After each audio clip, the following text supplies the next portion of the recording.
I'll stop finding Kindasound, and you're live. And good morning, you lovely listeners. Welcome to Kindasound Radio today on this lovely, glorious, rainy Sunday day in the UK. And this is the Reality Bite Show with me, your host, Wendy Smith. And I have the lovely Jose Lacey with me this morning, or Joseph de Lacey, the dark fantasy author, depending on what way you want to look at it. Morning, Jose. Good morning How to you you. doing? I'm awesome, thank you. Really good. Yeah, cool. Thank you for joining me this morning. I'm looking forward to going through a bit of your life history today with the listeners. Well, I'm looking forward to it too because it's going to be it's a weird reveal that I haven't really done before. So yeah. Oh, so we've got a first. We've got a kind of. I think so. Yeah. So the Reality Bites. The reason I called this show Reality Bites, Jose, was because I wanted people to have a really good look at the life of other people. Because what happens, I work a lot in schools, like my listeners all know this. And a lot of the children, they tend to think that you're born successful and that they can't achieve. You know, the system that they go through, it sort of just hammers the granny out of you, doesn't it, really? Yeah. So you end up with a lack of self-belief rather than exploring your creativity throughout that period. And so I love to just share people's lives, where they came from, you know, how they grew up, what they found they were like in the education system, and did they aspire to their dreams and goals that they set in childhood, or did they go off into that you must do this XYZ job description? So that's why I love doing this show, really, on a Sunday morning. Yeah, actually, I can relate because when a client comes to see me for acupuncture, it's a 2-hour session, the first one, and we spend at least an hour of that time talking. And so I ask them a lot of questions about their physical makeup and stuff, and then they'll tell me what is the main problem that they want me to work with. But in the process, I also get to know them as a person, because if you can do that, then when you do a treatment, you're treating everything, including the history. And so I've always got I wouldn't say it's a buzz. I mean, it's not like it's an addiction or anything, but I really enjoy the work because it means that you get to know one soul particularly well for that period of time. And on the plus side, you might be able to help them as well. Yeah, I do love a bit of acupuncture. I have a friend who's a acupuncturist, and I am going to say he is actually obsessed with Chinese medicine. Right. And meridians. What he doesn't know is probably not worth knowing, and he's still increasing his knowledge, if you know what I mean. Wow. Yeah, but I love it because it's had so many wonderful effects on me and helped me sort bits and pieces out that I've been struggling with for years. Right. You know, our energy systems are fascinating, isn't it? They are. So with you then, tell us a bit of your background. So what was your sort of like younger years like? Home life, school life? Looking back, it was kind of a mess, really. So my folks are American, and my dad was a very charismatic and very successful sort of sales and marketing guy, but he was also a real dark force. You know, he was probably permanently, he was a functioning alcoholic, and he was quite violent as well. I think my mum probably came off worse with that than I did. I don't remember any problems in that regard, but they lived in Spain at the time that I was kind of conceived and brought into the world. So I spent a couple of years as a tiny infant, you know, or 2.5 years in Spain with them. And then my mum split. She got out of there because, you know, she needed to get away. She literally emptied a box of jewelry and grabbed some cash and got on a train and caught a plane and left because she was so scared of the life that she was living. And she took me with her. So that was how we started off. We travelled around for a bit while she found her feet. And then within a year or so, she'd met my stepdad, who's a very reserved, very normal kind of Englishman. And they got married and set up in England. And I had probably, I don't know, sort of 3 years of what you might call stability in that time. And then they sent me to boarding school. Oh. So I got sent, so they lived in London and I was sent to this sort of cold boarding school in Cheshire. And, you know, it was a real dog eat dog environment, sink or swim, survival of the fittest kind of Darwinian place. And I had to step up because it would have been, it was going to crush you or it's going to make you. And I think it did both in a way. It was emotionally an awful experience, really terrible. I can't imagine why sane people send their children away to school when family is so important. But in any event, that was where I went. And it was violent as well. It was physical, really, really physical. We had to fight to survive in a way. Was it And in the days where you got the slipper and the cane, or is it more physical fighting with the other pupils? there was more violence between the boys, and it went on at every level. And yes, you did get caned as well if you stepped out of line, which I did often. So that was, yeah, I think it broke me in some way, that because I remember my parents coming to collect me, because you weren't allowed to see them for the first 2 weeks because you had to Right. settle in. So you'd get over all of that stuff, and then 2 weeks later at the weekend they come down and they take you out for the day. And I just remember them taking me out, and I don't know what we did, some boring crap, and then we went to this little place to get some tea before going back to school, and I was in bits. I was saying, please don't send me back. It was really awful. So and I'll never forget that experience of being separated. Yeah. How old It's were you, can I ask, when you went to boarding school? 7, Oh, yeah, wow. 7 coming up at 8. So yeah, that was horrible. But I think that was the moment where you start to build this real shell that nothing's going to get through. And yeah, so I did get through all that, and I did all right. I went. They then sent me to rugby, and I took common entrance. I wasn't a scholar or anything, but I went into the scholarship form when I got there. So I was clearly relatively intelligent compared to other people. So throughout boarding school, because I've never had the boarding school experience, and I Yeah, always bless my parents for never putting me through that, even though they put me through the normal education system, and I could yeah. have learned a lot more Curse them at for that. home. Yeah, Yeah, I'm gonna curse them for that, but I would have learned so much more if they'd just left me at home with them. yeah. Because we grew up in a pub, so we had lots of different experiences, very Yeah. worldly wise, and taught to read and write at a very early age and do maths and stuff. So Wow. I never saw the point of school really. Yeah. It was just traumatic for me. Yeah.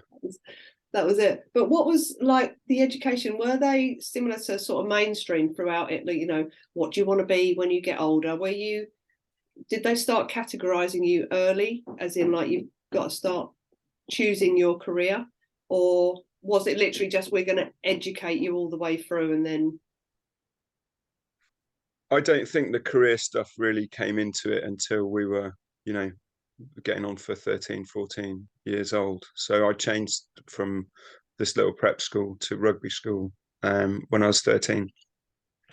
And then they start doing like aptitude tests, and I'm pretty sure we did an IQ test actually, but they never let you find out what your score was. So I don't know what that was, but the test was. My daughter's just done something similar now.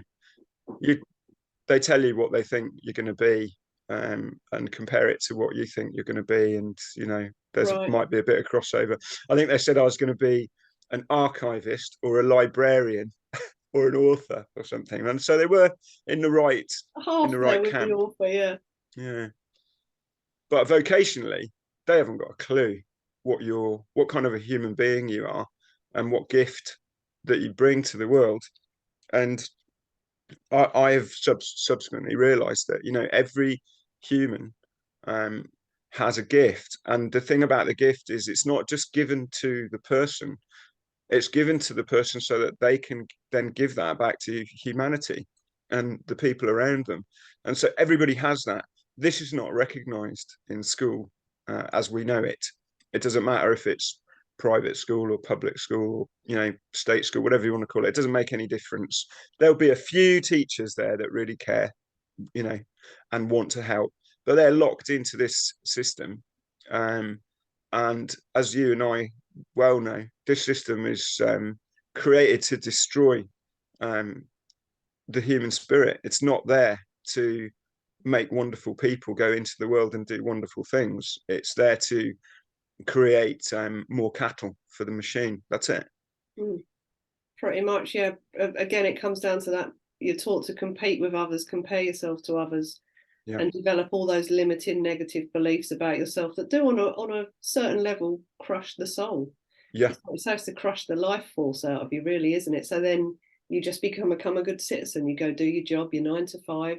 You're out of school at that point, so no one's controlling you. Yeah. You just go into a bigger type of school. Yeah.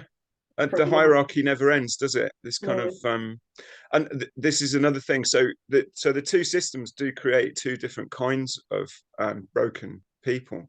Yeah. The state school creates people that don't believe in themselves, I think. Yeah. Or people who are angry at the higher ups and want to smash them in order to make their way forward, and it's completely understandable. But in the public school system or the private school system, you've got elitists who believe that they. I mean, I remember them at rugby. I was horrified. These people who absolutely believed that they owned everything, that the world revolved around them, not the other way around. They could get what they wanted. Nothing, was out of their reach. That incredible ambition, and kind of they knew what they wanted. And this is totally opposite of state school environment. But they're still broken at the end of the day, because these were the empire builders. These public schools were designed to create people who would go out into the British Empire, away from home. They're already used to it and know how to control other people and subjugate them. So yeah, it's an interesting way of looking at it then, when you apply that to the governmental structure that we have. And the majority of those have come through, again, the private education sector. Absolutely. Like you say, it's interesting how I've never really thought about it like that. That you're taken away, boarding school, you're taken away. You're used to being out controlled, and then if you're going to survive, you have to learn to control others. Yeah. So you have to develop those more darker sides of the human psyche to be able to then get the results that stop you experiencing so much pain. Yeah, exactly. They destroy your ability to to feel pain and joy, and then which allows you to go out into the world and do the same thing. They create psychopaths, really, or they encourage psychopathy. Yeah, interesting, isn't it? Yeah, it really is. I've never really thought about it like that. But then our whole mind control system of the government is based around psychopaths. Absolutely. I mean, it's in everything. I mean, nothing surprises me in that regard anymore. It's designed that way. It's not an accident.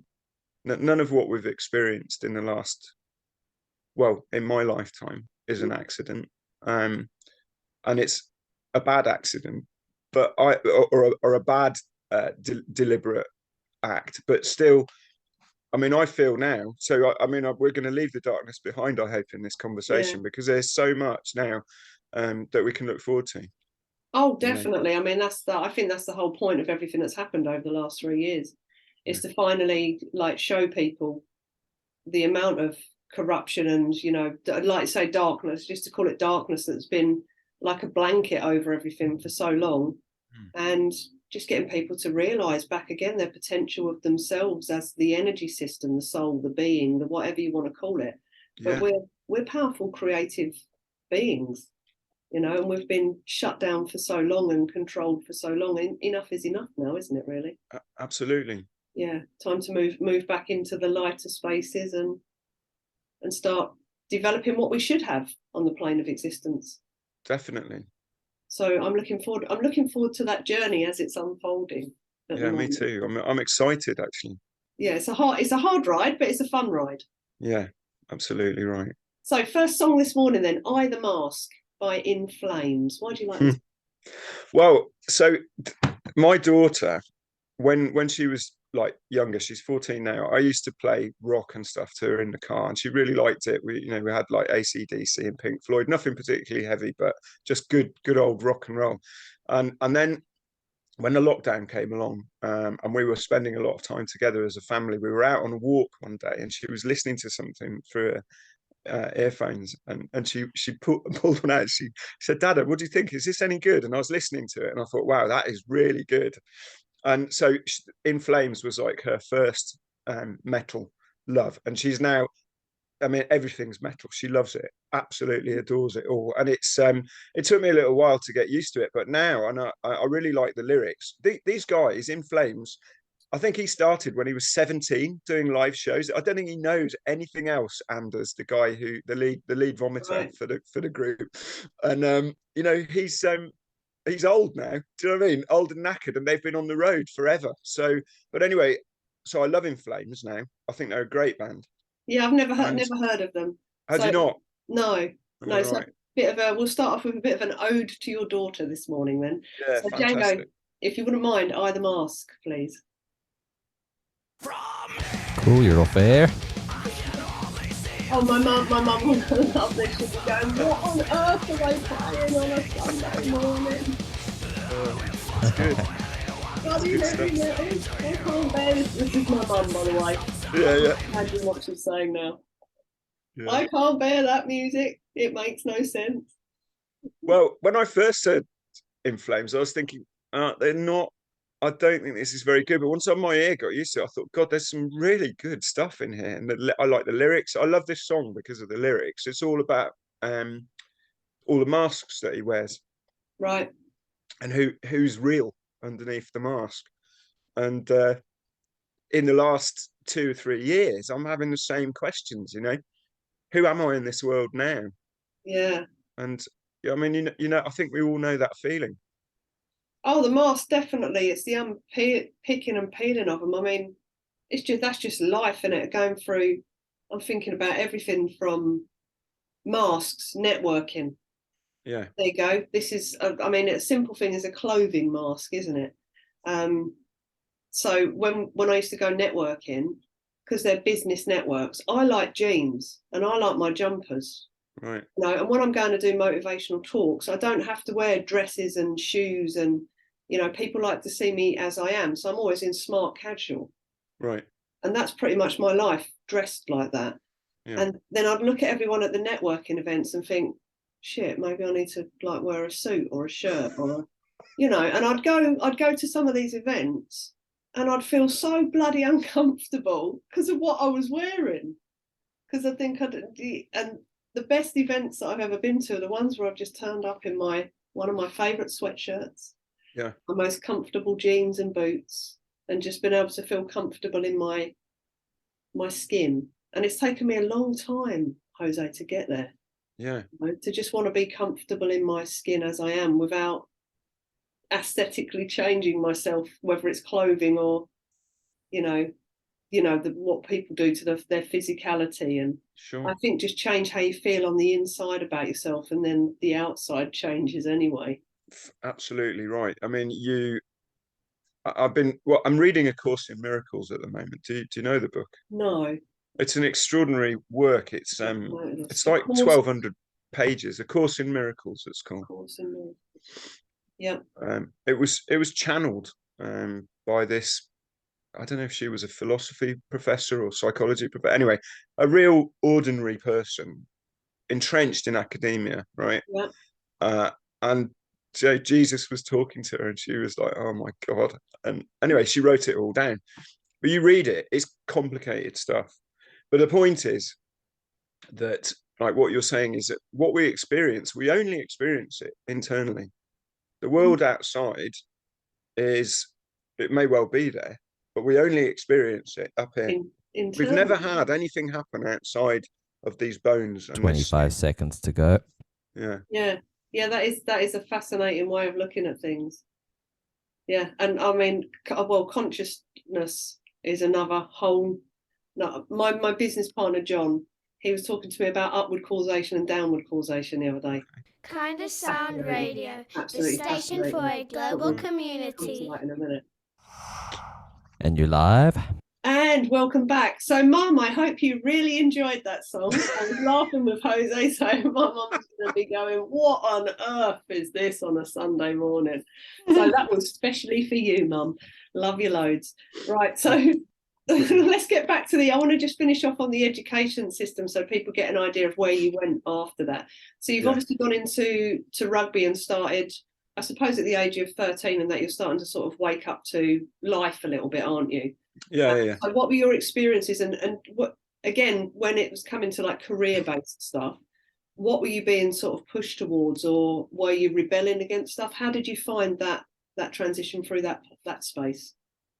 I was a complete and utter wrong-un. I wasn't meant to be there, and I didn't fit in. But then the reality was, for me, because I had such a weird background, I didn't fit in anywhere. You could have put me in any school and I'd have been an odd fish, I think. I took a look around that place and the people that were there, and I started to hate it with a great deal of intelligence. I deliberately did not like what was going on there, and I just became a naughtier and naughtier boy. So like I said, I went into the scholarship form and I dropped a form every year because I just wasn't interested and I wasn't really participating. Meanwhile, I was, drinking and smoking and getting into trouble and all of that sort of thing that you do. And I could not see a way out of it. I didn't know where it was leading, but I didn't think wherever it was leading would be any good to me. Did they spot anything in me, talents or anything like that? Not really. I mean, I knew that I was a writer by then, and I had been writing poetry and all of that stuff for a while. And I was one of those weird kids with a little book that he used to write in and never show anybody, of course. And I remember writing an essay for English, and our English teacher was a sports teacher. He was crap, okay, and I wrote this really cool essay about a slightly altered reality situation that I was in, and he read it and he was like, wow, this is really good, and he gave me a little credit for that, and I took it to my housemaster and he read it and he just thought I was being rebellious, and boom, no one noticed. And I think I got a poem into the school magazine at one point. I remember this kid coming up to me and saying, wow, that was really good. He was the only person that said anything to me about it. And so I never really noticed myself that I had that ability. And after I did O levels, I said to my stepdad, this is not working. And it took a lot of courage for me because I never asked him for anything. I didn't feel worthy to ask for stuff or to complain or anything like that. And I said to him, look, I don't like where I am. Please, is there something else we could do? Could I go to a different school? Could we try something different? And he said, well, you just go back there and you do your best, And I was like, oh, fuck. And so I went back and I was there for, a matter of days or weeks. I got myself kicked out as soon as possible. And then, it all went downhill from there. So, it was, there was no inkling of a career at that point for me. Nothing like that. I had no idea at all what I was going to be. So what sort of age were you at that point then, Jose? I was 15, 16. Oh, okay. So, I mean, back in the day, you could have probably got a job at that point. Well, I did work. I did start working when I was 15. In the summer times, I was labouring. My dad had a business, and he had some of the business involved building work. He had building workers that were with him. So I just got out and did labouring and stuff like that. And that was a good thing. But I didn't think that I was going to be that either. I'm a sensitive soul. I'm not built for, shoveling cement, and that I can do it. It's not a problem. But I just thought, wow, this doesn't feel like me. Yeah, doesn't feel a job. So did you always, then obviously, since you were a small child, did you always know there was something you felt a bit different, like you say, or was it only when you got a bit older that you realised that I'm not fitting into these spaces? Well, I think it was beyond just how I did or did not fit into the world, because when I look back, I mean, I wrote a post for my blog maybe 18 months, 2 years ago. I can't remember exactly now. And it was called The Search for Awakening. And I remember questioning the structures and hierarchies when I was still at prep school, and thinking, what are we just meant to go up through this hierarchy, step in, you know, from being a big cog in that hierarchy, you take that cog and you put it in a bigger machine, and then you're tiny again, and then you work your way through that machine, and you're a big cog, and then they take you out of that machine and put you in another one. And I was like, I couldn't see an end to it, and I had a real problem with authority. Always had a problem with authority, and I was thinking, you know, from an emotional point of view, maybe I had issues with my dad or something because we left, or I didn't know him, but actually, I think on some level, I have always suspected authority of being dark for some reason that I couldn't put my finger on at the time. So those questions were there from very young, I think, and they just got worse and more pointed as I grew up. So when you came out of school, then, I mean, how was that as a family transition? What was your stepdad's view on that? Was he pretty all right with it, and like, right, now crack on, get a job? Or well, I mean, because I was expelled, it was a little bit difficult because my parents were away at the time, so I think I had to go and stay with his parents up in Lancashire for a few days, and they just really kind of they never said a word, you know what I mean? They didn't say a word about it. I just went in the house and they kind of served me food, and there was a place to sleep, and there was like, they didn't give me a hard time or anything. They just didn't say anything. And in fact, I'm pretty sure my step granddad probably shared his pack of fags with me, if I remember rightly. So they didn't say a great deal about it, quite honestly, but I'd had enough. I had to get out. Yeah. And that was the only, you know, that was the only way I could do it. So life after that, then, how did it unpick 15, 16 when mum and dad got back? And well, that's what I probably look back on as my roadkill phase, because I really went downhill. You know, I looked like shit and I behaved badly, and I was in a bad crowd of guys, and you know, driving around the country, you know, scoring cannabis in Handsworth, and driving around and drinking, and just like turning up at people's houses, and just permanently stoned, permanently drunk for, I don't know, a year or two, until I realized that I was in a few car accidents. So you know, I was in at least 3 write-off accidents and walked away. I was very, very lucky.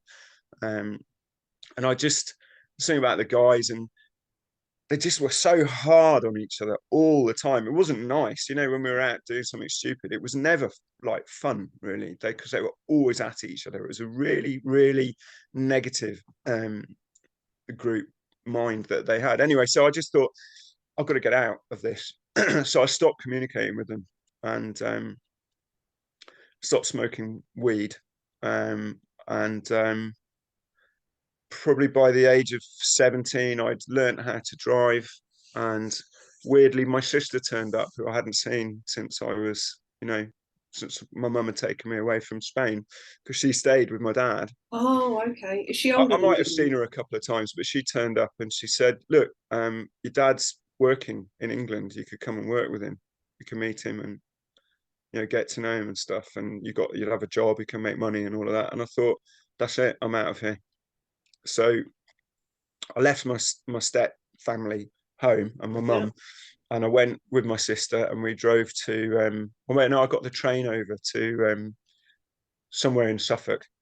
And I remember my dad's face, because I turned up, I had a shaven head, a little woolly beanie hat, massive pair of Dr. Martens, some skin tight jeans all turned up, you know, and a pair of braces on, right? And a leather jacket. And I got off the train, and my dad looked at me, and he was like, because he's American, he was like, okay, son. And we went to the pub and got pissed. And we got pissed every day after that, because that's how my dad rolled. He was a complete and utter drinker. I couldn't keep up with him. But anyway, so yeah, so I started working, and I was selling encyclopedias to American servicemen at Lakenheath and Mildenhall. I was knocking on doors, you know, doing door opener speeches, and like trying to get in the door and sell stuff. And I fucking hated it. I hated it so much. It was the worst job. I mean, because I'm very sensitive to people's feelings. I know it's not right to invade somebody's house and try and make them do something. I instinctively understand that that's not a good thing to do, but that was my dad's business. He'd done it all over the world, sold the Quran, sold the Bible, sold encyclopedias. So I was selling encyclopedias door to door at Lakenheath and Mildenhall Base and various other places, and it was horrific. But it made me come out of my shell, because by this point I was suffering a lot of mental problems and emotional problems. I was suffering from severe anxiety, panic attacks, dissociation, derealization, depersonalization, hyper-realization, all this stuff. I was in a real mess. And that job, even though I hated it, it was a lifeline, because I had to step up. And I discovered when I was a salesman that I was really good at talking to people, and not in a way that I was trying to manipulate them, but actually just getting to know them, find out more about them. And that I loved that part of selling. And that, I suppose, was the basis of working one-to-one with people as an acupuncturist later on in life. Yeah, it's good. Well, developing communication skills is one of the key cornerstones of life, I think. Yeah. Because we're not really, I can't actually think at school anything that taught you communication. It taught you traumatized communication, where someone would say, now stand up in English and read out your story. I just want a big hole to drop open so I could fall through it. I'll tell you what, the world is full of those holes, Wendy. If they were real, everyone would have disappeared by now. Yeah, pretty much. There'd probably be about 3 people left on the plane of existence. Then where's everybody gone? Well, they've all dropped through dimensional holes because they couldn't take the pressure. Yeah, absolutely. Normality of life. But yeah, those. I was going to say, I think similarly, like growing up in the pub, it did 2 things, because I had the ability to hide from people, because you could poke your head around the bar and go, "Mum, Mum," and shout down the bar at Mum. But then on the other side of it as well, we were also used to sit in the bar, this side of the bar, so the serving side of the bar, and we had a stall up the end, and up to a certain time in the evening, we were allowed to sit there and talk to the customers. So you always had like the local customers, your regulars. So on one side of it, I got to hide a lot, so I learned to be able to hide, but then also to be able to sit and talk openly and freely with people. You must have met some really interesting characters that way. We had some extremely interesting characters in the pub. Yeah. It was like I say, it's an interesting environment, the pub, because obviously you see a lot of drinking and probably a lot of negative stuff. But our pub was because it was a local sort of communal pub, if you know what I mean. Yeah. There was a lot of laughter and a lot of fun, a lot of banter. Mum and Dad were always putting on events every weekend, Wow. So there was a lot of fun and joy in the space as well. So it all sort of evened itself out. Cool. That sounds amazing. Yeah. When I reflect back on it, it was actually, it's given me a really good grounding in life. Yeah. Do you know what I mean? With people, not to judge people, because everybody's money's the same colour. Yeah, absolutely. Never judge someone on the shoes they've got on, or the jacket they're wearing, or how their hair is, or how they talk. Absolutely right. I mean, I remember. So there's a whole nother thread here which we could go into, but for a while, my wife and I did Aikido, and when we were on the tatami, the idea is you're all the same. You can walk in a suit, but you've got to change into your gi, and when you get on the mat, you respect each other because you are equal. And it's exactly what you're saying. It's just a different environment. We are all equal in that way. Everybody has value, don't they, Jose? This is the thing, people feel so undervalued in themselves. They look at stories, I'm a motivational speaker, so when I go and do a talk, people will go, I just feel so bad now because I've got a bad ankle or something, and this, and I go like, you've got a story. There's no need to feel bad in comparison to someone else. There's no lack of value in what you've been through. Just because you've heard what I've been through doesn't mean your life has any less value. Your life is just as valuable as my life, as their lives, as we all hold the same value. It's just we're taught that we're not valuable. We are. And this is where it needs to change back to people really getting that, when I know I am valuable and I can say to you, you are valuable, we all become valuable together. Yeah. And then when we get to that space, things change. And we're heading that way. Yeah, we are. Heading into song number 2. Oh, here we go. Into the Mystic. Into the Mystic. Yeah, we're wandering that way. Van Morrison, why do you like this one? I had a girlfriend one time and she said, do you like Van Morrison? And I said, no, I don't like Van Morrison. I can't really, I mean, you know, his well-known songs, I just thought, yeah, it's not really my kind of thing. But this tune is from another planet, another dimension. I don't know what it is about this thing, but it's just like kind of understated, kind of simple. And yet it could be a metaphor for so many things. And it just touches me every time I hear it. I love it. Beautiful. So Django, if you don't mind then please, a little bit of Into the Mystic this morning. Thank you. Cool, you're off air. Lovely job. Yes, that value thing is what I'm always trying to get into people's heads. I'm obviously with the therapy because of the PTSD trauma stuff I do. Right. It's like when you get all of that, we're all traumatized. Yes. When I say to people, you know, you probably find that that's you like you are because you've got a bit of PTSD in there. They go, oh, I've never been in the army. It's like, you don't have to be in the army to get PTSD. You can go through the education system. That's enough. That's enough. Yeah. We've all been through that space. We've probably all got PTSD, to be honest.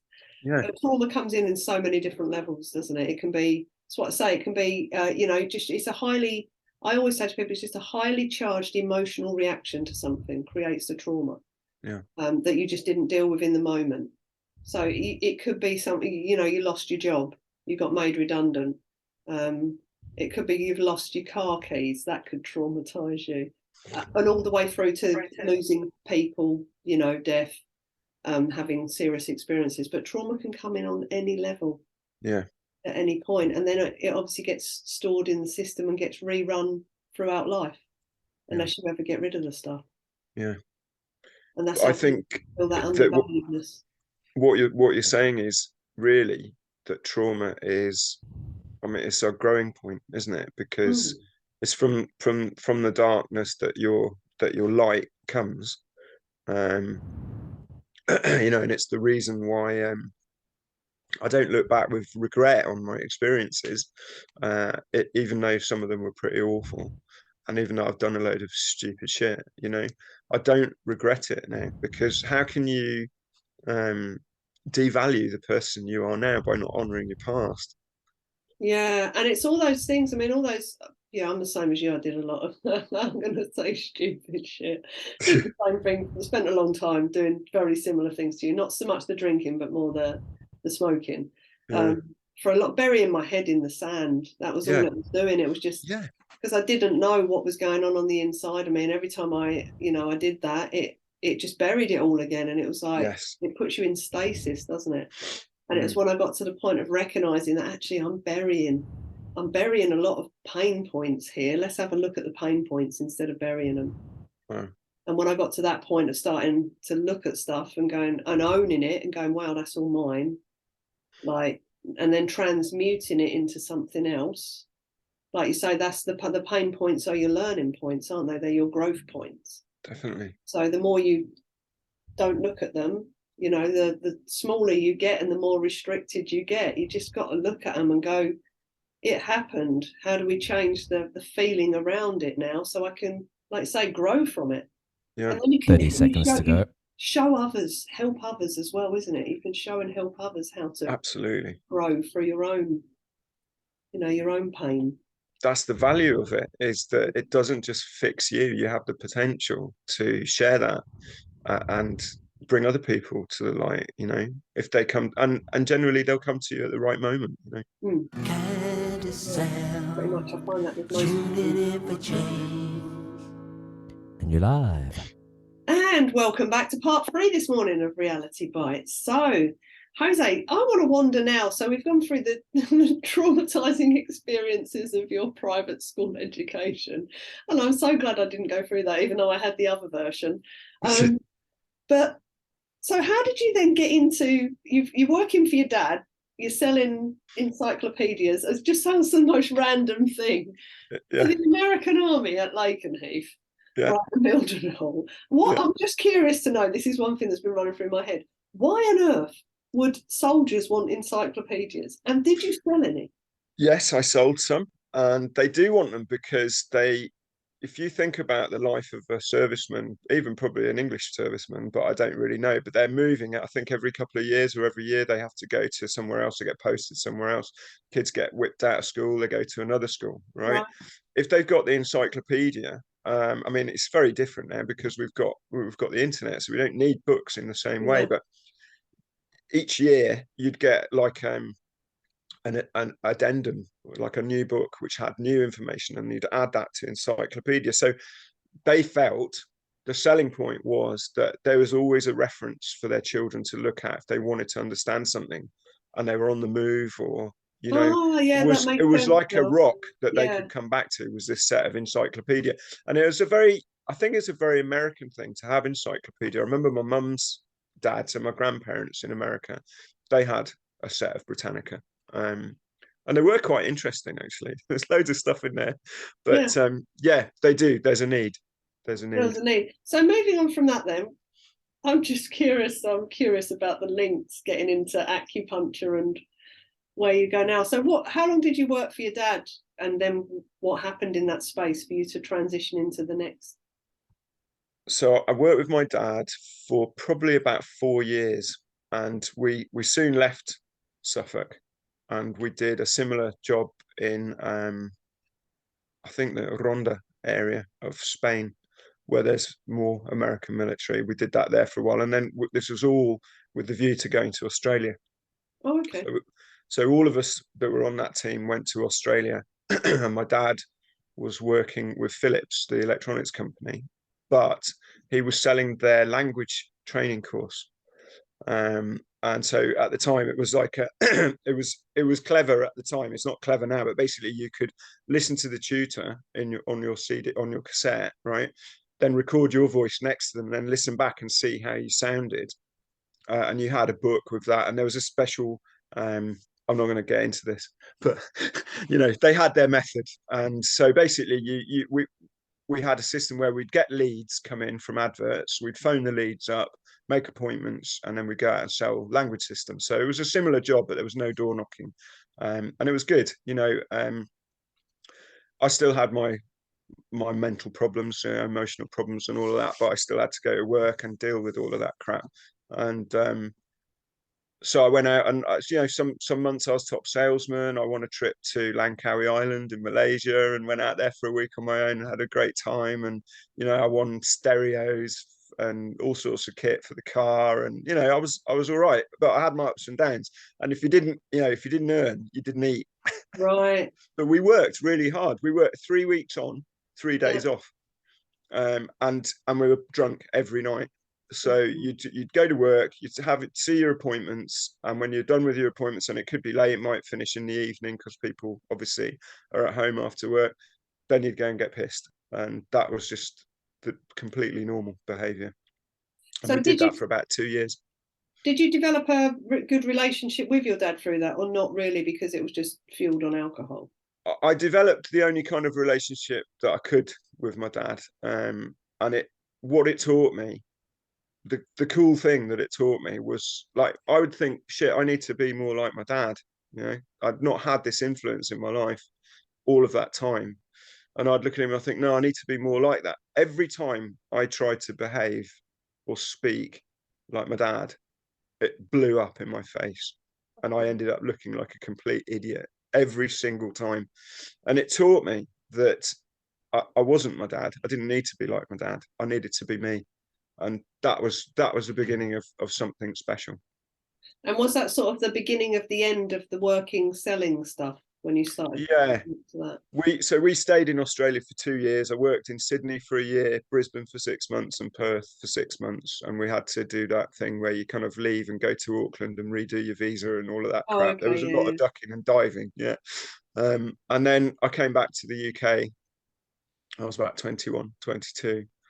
And I didn't want to do it anymore. We had a brief period back in the east of England doing it again down there. And I just thought, nah, this isn't for me. And I started looking at other things. So I was a market trader then for a little while, selling trainers, and then later on bedding and curtains like Marks and Spencer seconds and things like that. And then when I was 22, I got really seriously interested in Tai Chi, because I'd had knee issues since I was 13. I had this like growth illness that kids get called osteochondritis or Osgood-Schlatter's disease, and I really don't know whether I needed surgery or not, but I had surgery when I was about 12 to try and stop this thing from happening to my knees. But anyway, my knees were dodgy, and anyway, my dad had always said to me, "Oh, Tai Chi, now that's a proper martial art. That is, if you learn that, no one will be able to touch you," kind of thing. And I was like, really? They're just like directing imaginary traffic in the park.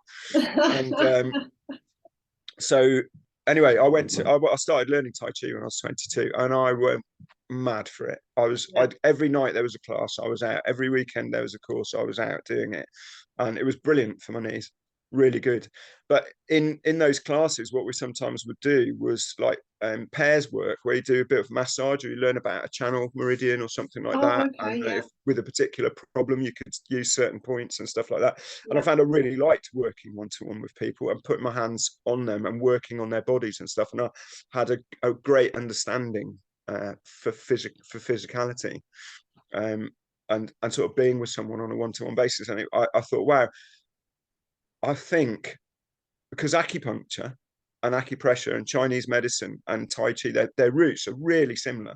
And so you could take the principles of one thing and add it to another subject within that field. And I thought, I think acupuncture might be the thing. It was one of the more medical complementary or alternative therapies or holistic therapies.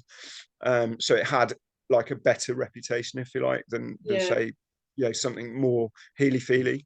And no disrespect to the healy-feely brigade, because I'm one of them, but it looked like a good thing to do. So I went to college and I studied. I did a part-time 3-year course at the Northern College of Acupuncture in York, and learned how to be an acupuncturist. And I set up doing acupressure and moxibustion before I was fully qualified to like a student practitioner. When I was about, is that moxibustion? Is that using the moxa sticks? Yeah, so when you're burning moxa. Have you got some? Hey, there you go. Not used it as yet, because it just worries me, even though Terry keeps saying to me it's fine. He's drawn me a little map of what I do with it, and he's just because it gets so hot, doesn't it? I mean, like nuclear fusion hot. Yeah, it is. Yeah, but he said it's absolutely phenomenal for the body. There you go. Yeah. So I started doing that, and I've been in practice ever since. So that was what, early 20s? I qualified officially in 1996 in May, but I think I'd probably been practicing a little bit before that. So that's, I don't know, however long ago that is. A long time. We won't go into numbers this morning. No, don't go into numbers. I am going to quickly just bounce into song 3, and then we're going to come back and get to where you are now, because I'm curious about this one. The Swan of, if I say this right, Twinella. The Swan. Yeah, the Swan of Twinella. So actually, this is a song that my dad introduced me to, funnily enough, because he had very eclectic musical taste. He liked all sorts of stuff. He wouldn't have liked In Flames, though. And he always used to say to me, this would make a great vampire movie soundtrack. And I was thinking, I listened to it and I thought, yeah, I could do. So I quite like Sibelius, and there are quite a few different like composition music pieces that I like. But I really like this one because it's haunting. Sounds very appropriate for this time of year. Yeah, absolutely. Yeah, exactly. Django, if you wouldn't mind, then a bit of Swan of Twinella. Thank you. Cool, you're off air. Yeah, my sister does. I know like Halloween has all different meanings and da-da-da, but my sister loves decorating her house up for Halloween. She does all the front garden and stuff, because they have no ambient lighting, no street lighting in Wickham Bishops where she lives. Okay. So all the kids on Halloween, they all go round still, like all the little Twinkies go around knocking on people's doors. And so Helen does the whole front garden up. Honestly, it looks really, really good this year. She's got a full graveyard. Oh, that sounds amazing. With these giant spiders on webs and stuff. Cool. But they've got strobe lights and all sorts of stuff for Monday. So I'm going around there Monday evening. and we're just going to scare the living granny out of as many kids as we possibly can. Fantastic. She said one of them last year screamed so much and started crying traumatically on the doorstep. Her dad had to come down and pick her up and carry her off. Oh, that'll be transmuted into light at some future point in the. It will.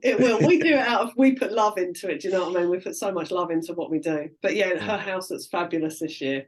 Cool. So it's going to be it's just going to be so funny. Like tomorrow evening, going to go around there. I'm dressing up as a nun. Lee is the Grim Reaper, and he's going to be in the alleyway. So every time they ring on the door, he's just going to come out the alleyway and go, hello. They're just going to be screaming, running kids. It's going to be hysterical. Brilliant. I actually can't wait. I had this crazy wig with blue hair the one year and a mask, and these kids ran screaming, and my mother had to like say, hang on. We actually have sweets. Yeah. It's okay. Yeah, we've got buckets of sweets. Hopefully they'll, have their sweets and not just run off screaming. Or die of shock on the lawn. Yeah, hopefully not. I'll say to her, we'll have to be careful we don't give anybody heart attacks. But yeah, it's it depends it's your energy you put into it, isn't it? That's the way I look at everything in this whole universe. Of course. It's what intent and energy you put into it is the result it's going to get. So like I said, we've got a lot of dark stuff. We can transmute that into light. Yeah. Doesn't take a lot. Just I'm going to say 30 seconds. It's quite a long piece. Oh, is it? You can fade out whenever you fancy, Django. Yeah, I'm going to do shortly. There's a nice these hours, Jose, they go so quick in the morning. I'm just looking at the time. I can't believe we haven't got to the end of the story yet. It just means that you'll have to come back as a repeat station for a global community. Cool. And you're live. And welcome back to the final part of the Reality Bites show this morning on Kindasound Radio. So, Jose, we're going to move on there. So you went into acupuncture and you built like a massive career on that. So at what point did you get into the other side then, the other alter personality of writing the dark fantasy? Well, they started around the same time. I was writing, basically the progression was this. I was shit with commitment, right? And so I thought, well, I can write a poem. I can do that much, and I can muck about with a line here and a line there, and there's no deadline, and I can just do it. So I started writing poetry, and I wrote quite a lot of poetry. And then I thought, well, I quite like writing nonsense verse for kids, like I can't think of any off the top of my head now, but basically, yeah, it's a thing, and it's fun to do. And a friend illustrated some of that stuff for me, and that was my first foray into publishing proper. We sent our stuff to every children's publisher in the UK and got rejected, as you do. And I just thought, okay, maybe not. But then I thought, well, seeing as I've written a narrative poem and it's quite long, maybe I could write one story. So I wrote a short story, and that got published straight out the gate like that. I couldn't believe it, in a local independent physical magazine. And I thought, wow, I can do this, I'm in here. Well, that was an early success that it didn't follow, in quite that way. But basically what I thought, well, if I can write a story, then I can write a chapter. And if I can write a chapter, maybe I can write a book. And that's how I started out. I'd read in my teenage years, I read tons and tons of horror. I loved it. I was absolutely mad for it. It was like, I know it's weird, but it was like when I started reading books, it was as though someone had opened this amazing portal into another universe. I thought, oh my God, the possibilities here are just endless. And your imagination, So I read and read and read and read. I loved reading. It was a real refuge as well at the time, But anyway, so a lot of the stuff I wrote at the beginning was quite dark. But it was parallel. So while I was training as an acupuncturist, I was probably mucking about with writing. Once I'd qualified, I remember I started writing my first novel back then, which was never published. And in fact, it took me 6 novels before I got a book published. So they've kind of come along hand in hand, but I've always kept them very separate. So I'd go to conventions as Joseph de Lacey. Yeah. Some people probably knew it was a pseudonym. Other people probably just assumed it was my real name.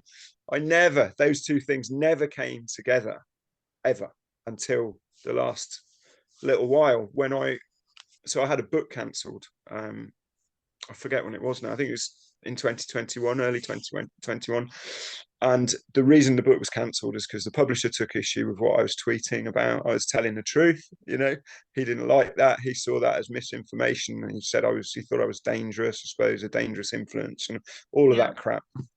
So they cancelled that book, and it really gave me pause. And I thought, you know, there's a lot more important stuff that needs to be done right now than me pursuing a writing career, which has been very up and down. I've had some real high moments and I've had lots of lows as well. It hasn't been a smooth thing, and it's not a massive success. You know, it's been really up and down.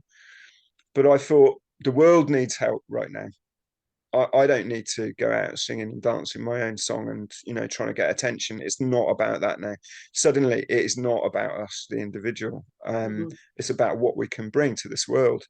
So I just stopped writing. I stopped pursuing, you know, deals and trying to maintain a presence in the community, the horror community or writing community, whatever it was, and I just left it all behind.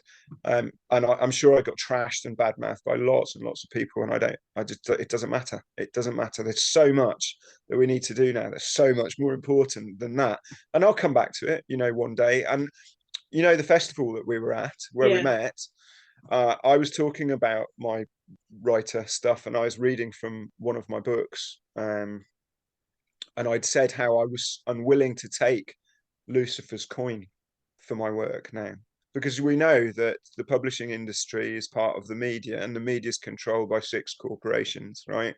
And I just thought, you know, if you get your book deal that you've always dreamed of, it's because you just ticked one of their dark little boxes. Yeah, that's safe. We'll publish that, or that furthers our agenda, so we'll have that, right?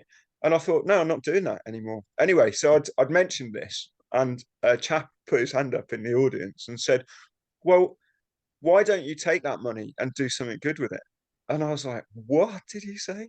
And I thought, yeah, that's what I need to do. I can pursue that as well. And I can, obviously I need some money. I'll keep some money, but I'm involved in so many good projects now. I could give money to them. So the People's Health Alliance, for example, or our local thing, the Northamptonshire Community Assembly, I can help them. So yeah, it's not about me actually anymore. It's about what I can do. That's lovely. What we all bring to the table. What are we all going to bring to the table now? I think that's a nice place to leave it, isn't it, this morning, as we've only got a few minutes left. Absolutely fascinating hearing your life. So up until now, I think we should do another catch-up call at some point as well, to sort of expand on what you do now and where you go with all of the communities, etc. And I just want to say thank you so much for sharing this morning. It's been a pleasure to have you here. It's been so lovely, Wendy. Thank you. To be real, it's been great. Yeah, on the Reality Bite Show. So I just hope all of the listeners enjoyed that this morning. Thank you all for tuning in as usual. And thank you, Django, for producing and hosting. And we're going to play out with one of my favourite tracks, actually, Comfortably Numb from Pink Floyd. Awesome. So Django, if you'd like to just play us out, happy Sunday, everybody.